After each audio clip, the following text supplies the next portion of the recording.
என்ன பிள்ளைகளை இன்றைக்கும் கர்த்தருடைய வசனத்தை வார்த்தையை கேட்பதற்காகவும் எங்கள் இயேசு வாழ்ந்த ஜெபத்தில் வருகிற திருக்கதர்சன சத்தத்தை கேட்பதற்காகவும் ஆமேன் இந்த நிகழ்ச்சியை காணும்படிக்கு வந்திருக்கிற ஒவ்வொரு பிள்ளைகளையும் இயேசு கிறிஸ்துவின் நிதான நாமத்தினாலும் இயேசு வாழ்கிறார் ஊழித்து வாழ்த்துகிறேன், வரவேற்கிற கர்த்தர் உங்களை ஆசீர்வதிப்பதாக. தொடர்ந்து இந்த நிகழ்ச்சியை பாருங்க. கடந்த நாள் கேட்ட வசன வார்த்தையின்படி ஆமேன் வனாந்தரத்திலே கண்மலையாகிய கர்த்தரை நோக்கி பேச காத்திருக்கிற மோசே இன்றைக்கு வனாந்தரத்திலே கண்மலை நோக்கி பேசி ஜனங்களுக்கு ஆசீர்வாதம் வாங்கி கொடுக்கிறாரா, அடித்து கொடுத்தாரான்னு பார்ப்போம். கர்த்தரோடு வந்துருங்க, கர்த்தர் கிரியை செய்வதாக. ஆமென். பாருங்க, அந்த 1ஆம் வசனத்தை வாசித்து பாருங்க. அப்பொழுது மோசே தனக்கு கட்டளையிட்டபடியே கர்த்தருடைய சந்ததியிலிருந்து கோலை எடுத்து 10ஆம் வசனத்தை வாசிங்க. மோசேயும் ஆரோனும் சபையாரை கண்மலைக்கு முன்பாய் கூடுவரச் செய்தார்கள்.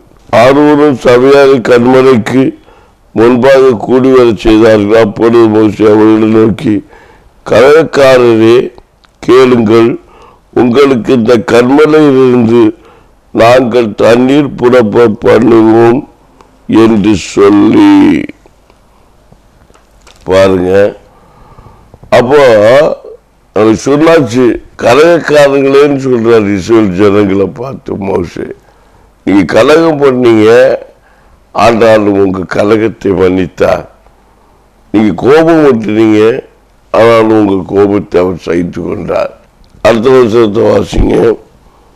தன் கையை ஓங்கி கண்மலை தன் கோரினால் 2ஆம் தரம் அடித்தான். உடனே தண்ணீர் ஏராளமாய் புறப்பட்டு சபையார் குடித்தார்கள், அவர் மிருகங்களும் குடித்தது. அல்லேலூயா. 2 தரம் அடிச்சிட்டு இருக்கிறாங்க. அப்போ அவ்வளவு கோபமா இருந்திருக்கிறார் மோசே.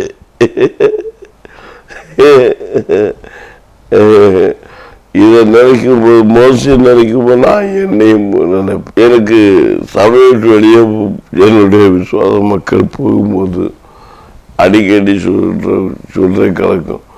காரணம், இவர் ரொம்ப கோபமா இருக்கிறாரு அப்படின்னு சொல்லுவாங்க.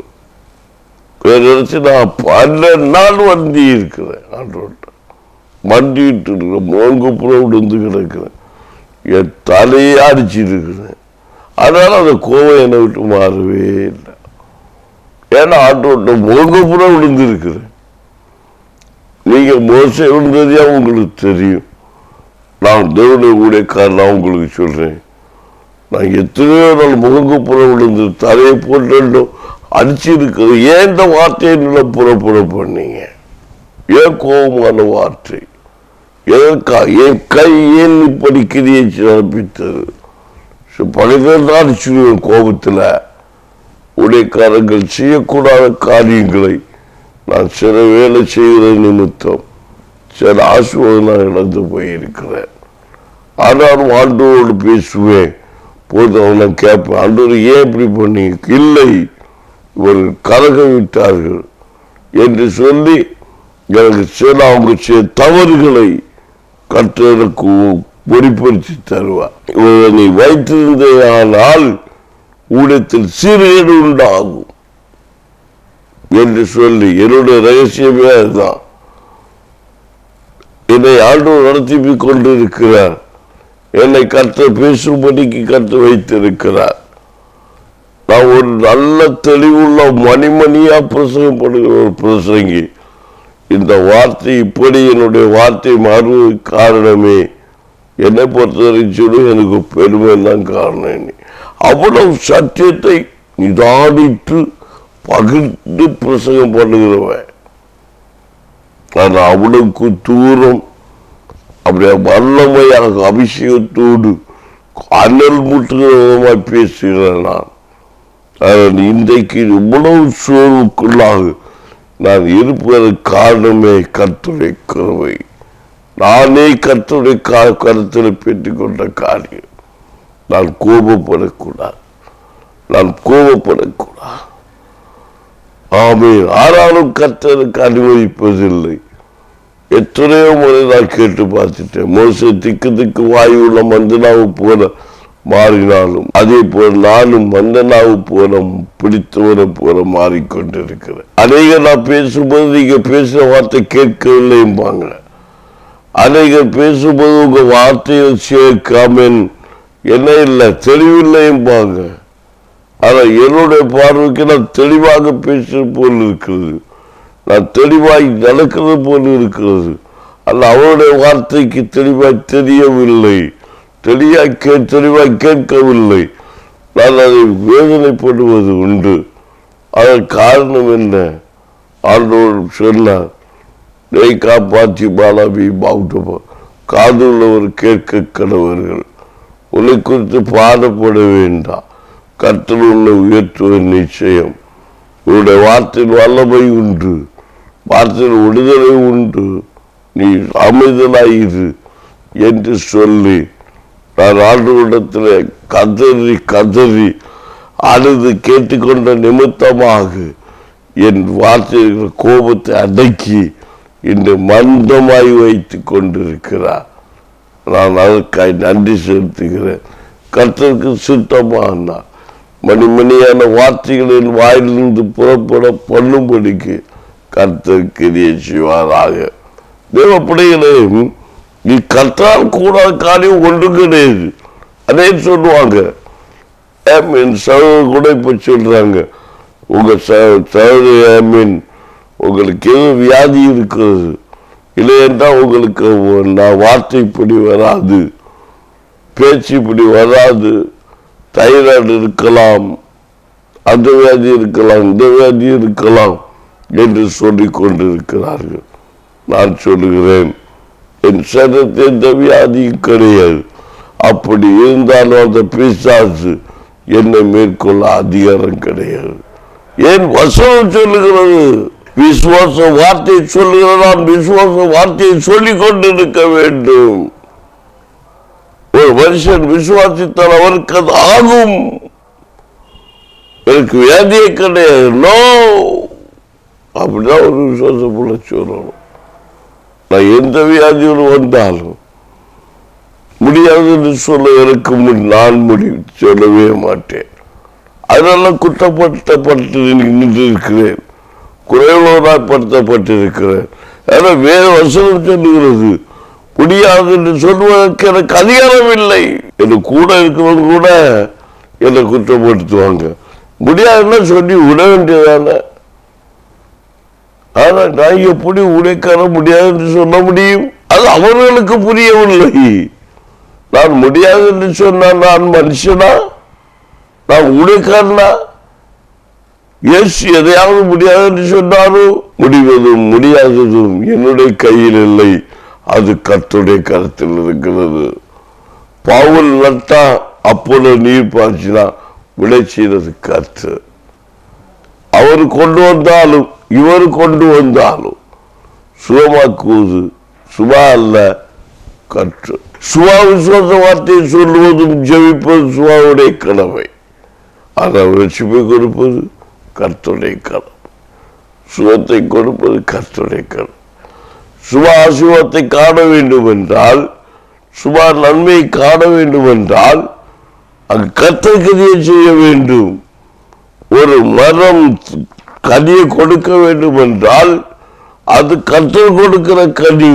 நடுவது என்னுடைய கடமை, கொண்டு வருவது உன்னுடைய கடமை. ஆமென்.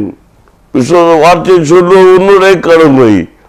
விடுதலை கொடுப்பது கர்த்தர், ஆசீர்வாதத்தை கொடுப்பது கர்த்தர். அவர் சொல்ல வேண்டியது சொல்வது எங்களுடைய கடமை. அவர்கள் கேட்டார்கள், ஆனால் அவர்களுக்கு ரட்சிப்பு. பாருங்க, அங்க ஒரு மனுஷனை கிறிஸ்தவ நாகமார் கிறிஸ்தவரையே கொண்டு வருவாங்க ஒரு தீர்க்கதரிசி இடத்துல. அது தீர்க்கதரிசி வர்றாரு, கொண்டு வந்தாச்சு. அங்க ஒரு அவங்க நாகமார் கிறிஸ்தவரையை குறித்து உங்களுக்கு தெரியும். ஒரு மேன்மையான ஒரு மனுஷன், அவருக்கு மேன்மையை வைத்து விட்டு அவர் நினைச்சாரு, நான் கூட மேன்மையான மனுஷங்க போறேன், பின்னால பரிசு பொருட்களை வாரு அப்படின்னு சொல்லி வந்தோடன இந்த தீர்க்க தேவ மனுஷன் ஓடி வந்து கட்சியத்து பிடிச்சி புத்தி தடவி இவங்களுக்கு விடுதலை தருவார்னு நினைச்சுக்கிட்டு வானாம். ஆகவே பின்னால பயங்கர பரிசு பொருளோடு காணிக்கையோடு ஓசையோடு வந்துட்டு இருக்காரு. ஆமேன். இந்த தேவ மனுஷன் பார்த்துக்கிட்டே இருக்கான். போறா அவன் பொண்ணு பொருளெல்லாம் கடல்ல என்னோட கர்த்தர் உண்டு. கர்த்தர் இவர் சொன்னாரு, நீ உனக்கு பெருமை அடைக்கிற நேரம் வந்திருக்கிறது, வா. சொன்னார், எங்க இடத்து தேசத்தினுடைய மகிமைப்பா, என் கர்த்தருடைய தேசத்தை பார் என்று சொல்லி உன்னுடைய தேசத்தை மேன்மையில நீ கொண்டு வந்தாய். உன்னுடைய தேசத்து அதிகாரத்தோடு நீ வந்திருக்கிறாய். உன்னுடைய தேசத்து அதிகாரம் என்னை கீழ்படுத்த முடியாது. உன் தேசத்தில் உள்ள நன்மை, உன் தேசத்தில் உள்ள ஆசீர்வாதம் என்னை கீழ்படுத்த முடியாது. இந்த தேசத்து அதிகாரத்தை எல்லாம், தேசத்தின் நன்மை எல்லாம், கர்த்தருடைய ஆசீர்வாதம் எல்லாம் இது உன்னுடைய கருத்திற்கு நினைக்காது. இது கர்த்தருடைய கருத்தில் இருக்கிறது. அது எனக்கு கொடுக்க சுத்தமா இருந்தால் என் தேவன் எனக்கு கொடுப்பார்.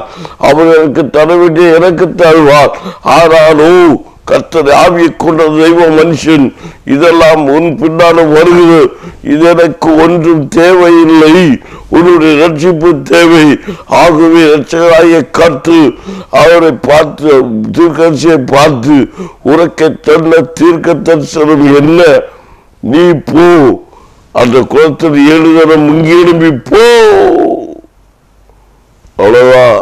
அப்ப எவ்வளவு தூரம் அந்த மனுஷன் தன்னுடைய பெருமை, செருக்கு, ஆணவம், அகந்தை, குலத்தில் பெருமை எல்லாம் வச்சுதான் வந்திருக்கா. ஆண்டு அதை ஒன்றை ஏற்றுக்கொள்ள ரிஜெக்ட், கோ கோ கோ அப்படின்ட்டாரு. அந்த தேவமனுஷன்கிட்ட போற சும்மா என்னுடைய கர்த்தரை கொடுத்த அபிஷேகம் சொல்லுவேனா, போனி, நான் இயேசுவின் பிள்ளை, பயமே இல்லை என்று சொல்லி அவர் சொல்ற போப்ப, நான் சொன்னதை செய், நீ அசுத்தப்பட்டு போ. எங்க ஊர்ல நாங்க ஒரு குளம் கிடக்கு, 7 வாட்டி முங்கி எழும்பிப்போ. அது கர்த்தருடைய குளம், அது ஆசீர்வதிக்கப்பட்ட குளம், அது பைமையான குளம், முங்கி எழும்பி போப்போ அப்படின்னாரு. இந்த மனுஷன் சொல்றான் பாருங்க, யோ நீ என்ன தேவ மனுஷன்னாங்க, நீ பெரிய அற்புதம் என்ன வந்தா கடிச்சாந்து பிடிச்சி முத்தமிட்டு தொட்டு தழுவி எல்லாம் பூசி ஜெபம் பண்ணி விட்டு வாங்கி தருவேன்னா இவ்வளோ அசால்ட்டா சொல்லி விட்டுட்ட. ஏன் எங்க ஊர்ல குளம் இல்லையா? எங்க இல்லை ஆறு இல்லையா? எங்க இல்லை தொட்டி இல்லையா? இதோட இல்லாம நான் உன் தேசத்துக்கு வந்தேன், என்ன அற்புதம் பேசிட்டியா அப்படின்னு நினைச்சுக்கிட்ட அந்த மனுஷன் போவதற்கு எத்தனமானான். அப்போது அங்கே ஒரு விசுவாச ஒரு சகோதரி விசுவாச வார்த்தையை சொல்லி அவரை தேற்று நிமித்தமாக அந்த மனுஷன், ஓ தெய்வம் இப்படி கிரியை செய்வாரோ, அவர் உணர்ந்து கொண்டவராக, தன்னுடைய தவறுகளை புரிந்து கொண்டவராக அவன் பாருங்க அந்த வார்த்தைக்கு அந்த கூட இருந்த ஒரு தெய்வ பிள்ளை, அந்த ஒரு சிறையினுடைய அந்த பிள்ளையுடைய வார்த்தைக்கு, ஏன்னா அடிமைப்படுத்தி வச்சிருந்த யார, ஒரு ஆண்டோடைய விசுவாச பிள்ளைய. அப்ப அந்த இடத்துல ஒரு தாழ்த்தப்பட்ட ஒரு அடிமையா இருந்த ஆண்டோட பிள்ளைகளை அடிமைப்பட்டு இருப்ப, நீ உண்மையா அடிமைன்னு சொல்லி கண்ணீர் வடிச்சிட்டு இருப்பேன்னா இனி உயர்த்தப்படுவ மகளே. நீ எந்த இடத்துலயும் இருக்கலாம். ஒரு நாகமாக பெரிய ஆளு அவன் வீட்டுல நீ அருமையாக படிச்ச ஒரு பெண்மணி, ஒரு தேவ பிள்ளை, அவ கர்த்தருடைய விசுவாச பிள்ளை. அவ ஒண்ணு சொல்ற பாத்தீங்களா, ஐயா இந்த தெய்வ மனுஷன் என்ன சொல்லிட்டாரு, 1 லட்சம் பொண்ணை கேட்டு கொடுத்துட மாட்டீங்களா? ஆமா, இந்த ஒரு சின்ன விஷயம் தானே, கீழ்படிச்சுதான் பாரு என்று சொல்லி தாழ்மையோடு அன்போடு அந்த வார்த்தையை சொன்னபோது அதை கேட்டு கீழ்ப்படிந்து எத்தனை பேருக்கு ஆணையிடுகிற ஒரு மனுஷன் அந்த சிறுமியுடைய வார்த்தையை கேட்டு தன்னை சிறுமைப்படுத்தி அது ஏற்றுக்கொண்ட விசுவாசத்தின் நிமித்தம் அவன் முங்கினான், 7 தினம் முங்கினான், எழும்பினான், குழந்தையை போல சரீரமானது. கர்த்தர் அவனை ஆசீர்வதித்தார். சில சத்தியங்களை அறிந்து கொள்ள வேண்டும். ஆண்டவர் சொன்னது அப்படியே செய்ய வேண்டும். அப்ப என்னுடைய வாழ்க்கையில் நான் சொல்லுவேன், நான் ஆண்டவருடைய எப்படி முடியாது என்று சொல்லுவது, இது எப்படி கெட்டது என்று சொல்லுவது, இந்த மனுஷன் மோசமான மனுஷன் என்று நான் எப்படி சொல்லுவேன்? இவருடைய ஆத்மா வெளியேற பெற்றதாக இருக்கிறது. இவர் ஒரு குடிகாரன், இவர் ஒன்றுக்கு உதவான் என்று நான் எப்படி சொல்ல முடியும்? நான் நல்லவர் என்று நான் சொல்ல வேண்டும். இவள் விபச்சாரி என்று நான் எப்படி நியாயத்திருக்க முடியும்? இவள் மோசமானவன் என்று எப்படி நியாயத்திருக்க முடியும்?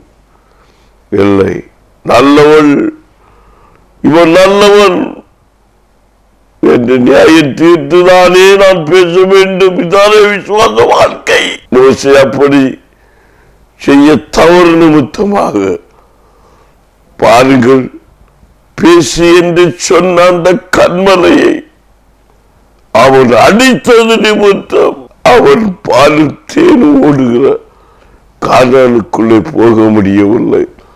நானும் அநேக முறை இந்த மோசையை போல கண்கலங்கி நிற்பது வழக்கம். ஏன் நான் கோபப்பட வேண்டும்? நான் ஏன் எரிச்சல் அடைய வேண்டும்? என் சினத்தினுடைய மூத்தத்தின்படி அவர் என்னை கலக்கமடை செய்கிறார்கள், என்னை மனநோக செய்கிறார்கள். நானும் ஒருவேளை இந்த கானானுக்குள் உட்பிரவேசிக்காமல் போவேனோ என்று சொல்லி அழுது புறம்புற நேரங்களிலே மகனே என்று கூக்குற சத்தத்தை என் கால்கள் கேட்பதுண்டு. மகனே, இது கிருபையின் காலம், இயேசுவை பார், இயேசுவை பார். 70 முறை மன்னிங்கள் என்று சொன்ன கர்த்தருடைய பாவத்தை, உன் குறைகளை, உன் குற்றங்களை, நீ கோபத்தின் நிமித்தம் பேசின வார்த்தைகளை மன்னியாதிருப்பாரோ? இப்படிப்பட்ட நன்மையை, இப்படிப்பட்ட காரியம் இடறி இருக்கலாம். கர்த்தரை கைவிட மாட்டார். கண்மலையை பார்த்து பேசி என்று கர்த்தர் முகமுகமாக மோசையை பார்த்து பேசின கர்த்தர் என் அவரிடத்திலே அவர் இப்படி பேச வேண்டும்.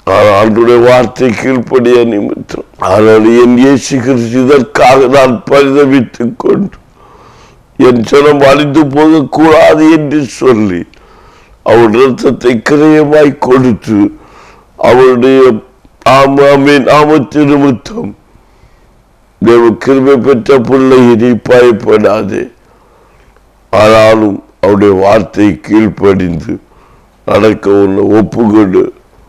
இன்றைக்கு ஒப்புக்கொடு. ஆமேன். கர்த்தருக்கு அற்புதங்களை செய்வார், அதிசயத்தை காணப்படுவார். நான் பாவியாயிருக்கு.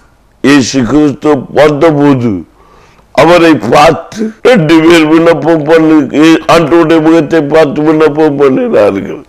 அவர் இந்த கதையை சொன்னார். எப்படி 2 பேர் ஜெபிக்க சென்றார்கள். ஒருவன் ஆயக்காரன், ஒருவன் பரிசேயன். பாவியான மனுஷன் ஒருவன், நீதிமான் எண்ணிக்கொண்டிருக்கிற மனுஷன் ஒருவன். நீதிமான் என்று எண்ணிக்கொண்ட மனுஷனோ, ஆண்டவரே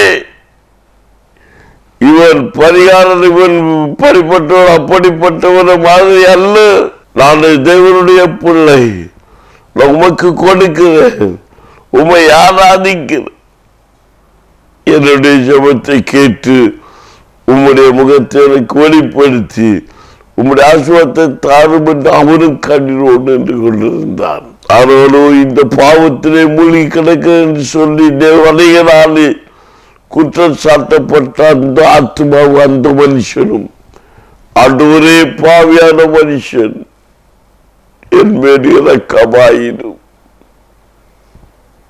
ஆண்டவரே நான் பாவியான மனுஷன் என்று கண்ணீரோடு கர்த்தருடைய பாதம் தன்னை தாழ்த்தி உம்முடைய நன்மை பெற்றுக் கொள்ள தகுதி உள்ளவன் அல்ல, நான் தகுதி உள்ளவன் அல்ல என்று கண்ணீரோடு தன்னை தாழ்த்தி ஒப்பு கொடுத்த போது கர்த்தர் உனக்கு அற்புதத்தை செய்தார் என்று சொல்லி இந்த ஜெபத்தை கேட்டு யாருடைய ஜெபம் கேட்கப்படும் என்று கர்த்தராகிய ஆண்டவர் சொன்னார். எதற்காக? இதற்காக தான். தன்னை தாழ்த்தி உன்னை ஒப்பு கொடுத்து ஜெபம் பண்ணுவியா? கர்த்தரோடு அற்புதம் செய்ய முடியும். இன்றைக்கு ஒருவேளை நீ இப்படிப்பட்ட நிலைமைக்குள்ள இருந்து கொண்டிருக்கலாம், துக்கப்பட்டு போய் இருக்கலாம், பாரப்பட்டு போய் இருக்கலாம். நான் விழுந்து விடுவேனோ, கஷ்டப்பட்டு விடுவேனோ, நடத்த முடியாதபடிக்கு நான் சிக்கி தவித்துக் கொண்டிருக்கிறேனே என்று கண்ணீர் வடித்துக் கொண்டிருக்கலாம். இந்த காரியத்தை செய்ய முடியவில்லை, கண்ணீர் வடித்துக் கொண்டிருக்கலாம். வாக்கு தத்தம் பண்ணப்பட்ட உண்மை என்றால் எது எப்படியானாலும் சரி உன்னை உயர்த்துகிறவர் காற்று. இன்றைக்கு இந்த வார்த்தையின்படி உனக்கு அற்புதம் செய்வார். நீ மறக்காத. உடன்படிக்கை பண்ணவர் காற்று, உன்னை காற்று.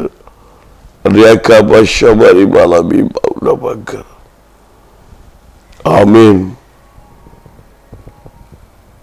பிள்ளையே, இயேசு சொன்ன அந்த வார்த்தையின்படி கர்த்தர் உன்னை உயர்த்துவார். ஆமீன்.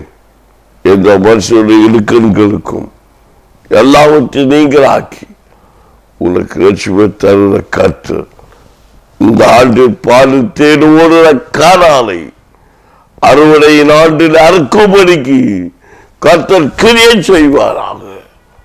ஜெபிப்போமா? நீ கண்ணில் ஒப்புக்கொடு. ஆண்டவரே உடைய பாதத்தில் ஒப்புக்கொடு. இந்த அறுவடையின் ஆண்டு என்று எங்களுக்கு சொல்லி இருக்கிறீங்க. இந்த அறுவடையின் ஆண்டு என்று வசனத்தில் எங்களுக்கு வேச்சி இருக்கிறீங்க. கடியோடு விதைக்கிறோர் கம்பீரத்தோடு அறுப்பான் என்று எங்களுக்கு சொல்லி இருக்கிறீங்க.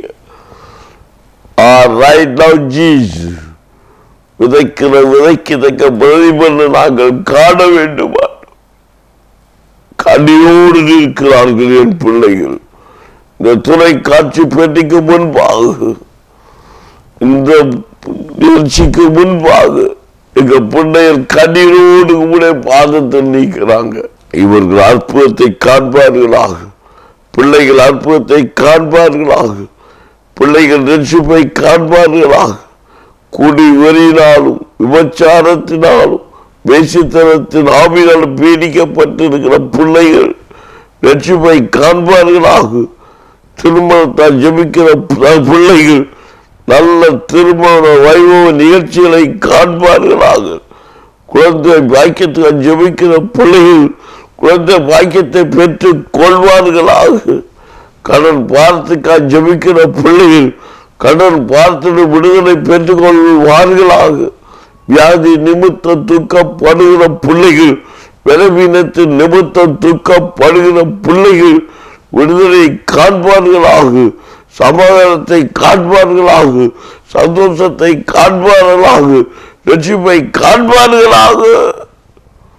மந்திரவாத கிரியைகள், வெளிசுடைய கிரியைகள், பாவ கிரியைகள், இப்போ அப்படிப்பட்ட கிரியைகள் அடிமைப்பட்டு கிடைக்கிற ஜனங்கள் விடுதலையாகவில்லை என்று கண்ணீர் வடிக்கிற ஜனங்களுக்கு முன்பாக கண்ணீரை துளைத்து ரட்சிப்பை காண்பார்களாக. இயேசுவின் நாமத்தில் கட்டளை கொடுக்கிறேன். ஊழியக்காரனுக்கு அதிகாரம் உண்டு. ஊழியக்காரனுக்கு வார்த்தையை வசனத்தை வைத்து அனுப்பி ரட்சிப்பை கொடுக்கிற தெய்வம் இயேசுவின் நாமத்தில் சொல்லுகிறேன். இப்போது அற்புதத்தை ஜனங்கள் காண்பார்களாக, விடுதலையை காண்பார்களாக. நிகழ்ச்சியை பார்த்து கொண்டு இருக்கும் போது அற்புதம் நடப்பதாக. இவருடைய சாபனங்கள் கட்டப்படுவதாக. இவருடைய சாபனங்கள் நாட்டப்படுவதாக. இடிக்க எத்தனை முற்றுகிற கிரியைகள் இயேசுவின் நாமத்தில் அழிக்கப்படுவதாக, விடுதலை உண்டாவதாக இயேசுவின் நாமத்தில். இவர்கள் பரிசுத்தலங்கள் ஆயத்தமாகட்டும், பரிசுத்தலங்கள் உதயமாகட்டும், வழிகாட்டியாய் மாறட்டும், மகிமை வெளிப்படட்டும். இவர்கள் ரட்சிப்பு பெரியது, ஜனங்கள் ஆசீர்வாதங்களை காண்பார்களாக. எங்கள் இந்திய தேசம் ஒளி கொடுக்கிற தேசமா உலக நாடுகளுக்கு முன்பாக மேன்மையாய் மாறுவதாக. அதில் முக்கிய பங்கு எங்கள் ஜனங்களுக்கு உண்டாவதாக. இயேசுவின் நாமத்தில் கற்றுக் கொடுக்கிற இன்னொரு ஜாதிவரி மதவதியை கொண்டு தூண்டுகிற பொல்லாத கிரியைகள் இயேசுவின் நாமத்தில் கீழ்படுத்தப்படுவதாக. மார்க்க பேதைகளை கொண்டு வர கிரியைகள் இயேசுவின் நாமத்தில் கீழ்படுத்தப்படுவ அதிகாரத்தோடு பேசுகிறேன். விண்ணப்பம் பண்ணுகிறேன், கர்த்தர் கிரியை செய்ய வேண்டும். உம்மால் கூடாத காரியம் ஒன்றுமில்லை. இயேசுவின் நாமத்தில் கர்த்தரை கொடுக்கிறேன். தேவனுடைய ஊழியக்காரனாகினார், அதிகாரம் எனக்கு உண்டு. தேவ ஊழியக்காரனுக்கு அதிகாரம் உண்டு. விடுதலை கொடுக்கிறேன். இயேசுவின் நாமத்தில் என் ஜனம் சந்தோஷத்தோடு சமாதானத்தோடு இந்திய தேசத்தில் சுதந்திரத்தோடு தேவனுடைய ராஜ்யத்தை கட்டியெழுப்ப கர்த்தர் கிரியை செய்வீராக என்று ஜெபிக்கிறேன். செய்வீராக. right now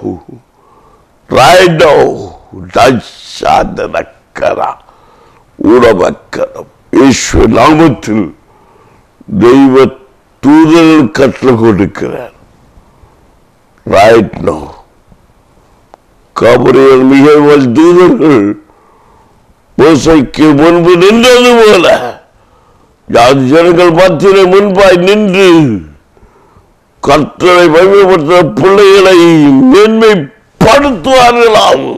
பிசாசு தொடவிடாதபடிக்கு பார்த்து கிருபைக்கும் நன்மை இறக்கச்சு நல்ல பிதாவே, ஆமென். எனது பிள்ளைகளை, இன்றைக்கு கர்த்தருடைய வார்த்தை வசனத்தை கேட்டீங்க. நாளை தினத்திலும் வசனத்தோட காத்திருப்போம். கர்த்தர் உங்களை ஆசீர்வதிப்பாராக. ஆமென்.